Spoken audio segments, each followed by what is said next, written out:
In medieval times, forests were the lifeblood of civilization, providing fuel, food, and most crucially, wood for every structure and tool. Yet green wood, freshly cut timber, was unpredictable and unstable, saturated with moisture that made it twist and warp as it dried. For builders, every beam was a risk. A straight log could become uselessly bent in weeks. This instability threatened everything from ships to cottages, ploughs to barrels. The challenge was universal: how to tame wood's wild nature and make it reliable. Imagine a shipwright carefully selecting oaks, knowing that if he built too soon, the hull could warp and fail at sea. The same problem haunted farmers, soldiers and coopers, anyone who relied on wood. In a world built from timber, controlling its unpredictable behavior was essential for survival and progress. The solution required patience, observation, and ingenuity. Medieval craftsmen needed a way to transform green wood into a stable, dependable material. Their answer would change the course of construction for centuries. The secret? Harnessing the power of pressure. Building with green wood was like constructing on shifting sands. As timber dried, it warped, twisted and split, undermining the integrity of buildings and tools. Floor joists could sag, door frames could twist, and beams could crack, sometimes months after construction. These failures weren't minor. Splits in roof trusses or ship masts could be catastrophic. Even expertly crafted joints would loosen as shrinking wood pulled away, turning solid structures into fragile shells.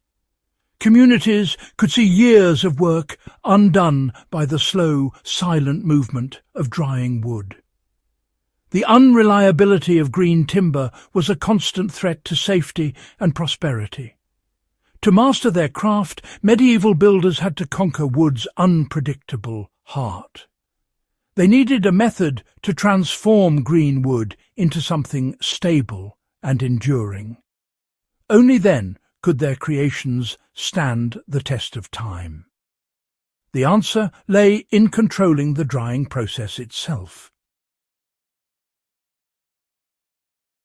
Medieval craftsmen observed that timber pressed under heavy stacks dried straighter and more stable.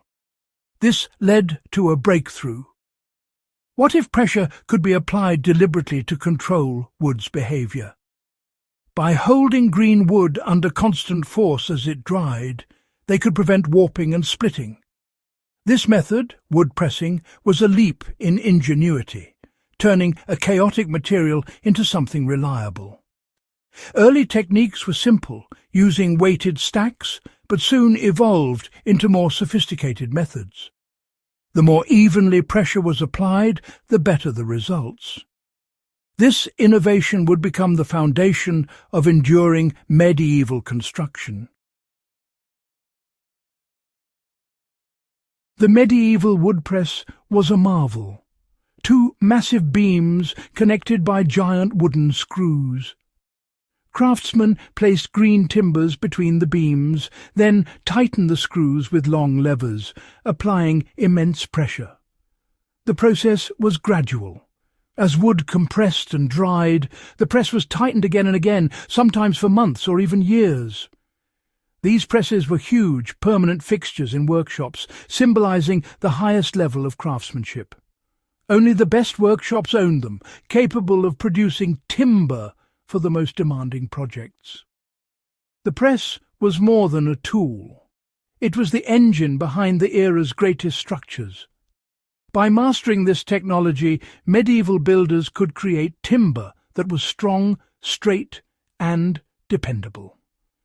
The woodpress turned a wild resource into a foundation for cathedrals, ships, and halls. It was a slow, powerful dance between man, machine, and nature. The result, timber that could endure centuries. This was the hidden strength behind medieval marvels. The genius of the wood press was its ability to counteract internal stresses as wood dried.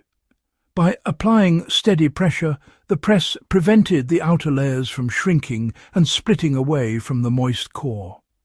This forced the wood to dry evenly, compacting its fibres and closing gaps that would otherwise become cracks.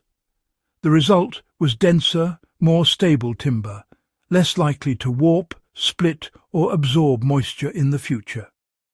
Pressed wood became stronger and more reliable than air-dried timber.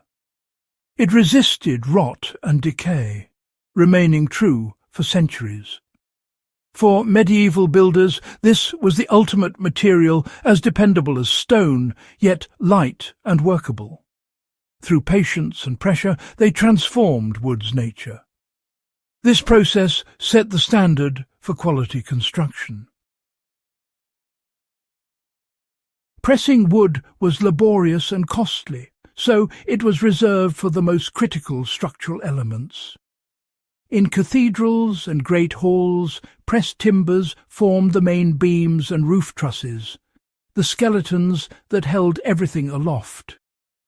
In shipbuilding, the keel and main ribs were pressed, ensuring the vessel's strength and durability at sea. This selective use of pressed wood showed medieval builders deep understanding of engineering and resource management. They concentrated their best materials where failure was not an option. Decorative or secondary parts used ordinary timber, but the core relied on pressed wood. This strategy is why so many medieval structures still stand today. Their wisdom in material use was as important as their craftsmanship. Pressing wood demanded patience and foresight. The process couldn't be rushed. Too much pressure too soon could ruin the timber. Craftsmen relied on experience, inspecting the wood, listening for subtle changes, and tightening the press only when needed. Pressing a single beam could take months, even years, for the largest timbers. This required careful planning. Builders started preparing wood long before construction began. The slow, methodical approach was a hallmark of medieval craftsmanship. It wasn't just about skill, but about discipline and respect for the material. By investing time and care, they ensured their work would last for generations. The patience of the craftsman became the strength of the structure. This dedication is the invisible force holding ancient timber buildings together. The art of wood pressing isn't just history. It's a practical technique for today's builders and makers. Modern homesteaders and woodworkers can adapt these principles using simple presses made from steel rods and salvage beams. By applying slow, steady pressure, anyone can create stable, high-quality timber from freshly cut wood.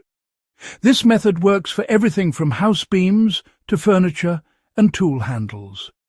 It's a sustainable, empowering way to add value and longevity to local wood. Wood pressing teaches us to observe, respect, and work with nature, not against it. In a world of disposable goods, this ancient craft offers a path to lasting quality. The lesson endures. With patience and intention, we can build things meant to last. If you enjoyed this journey into medieval woodcraft, don't forget to subscribe, like, and share for more timeless skills and inspiration.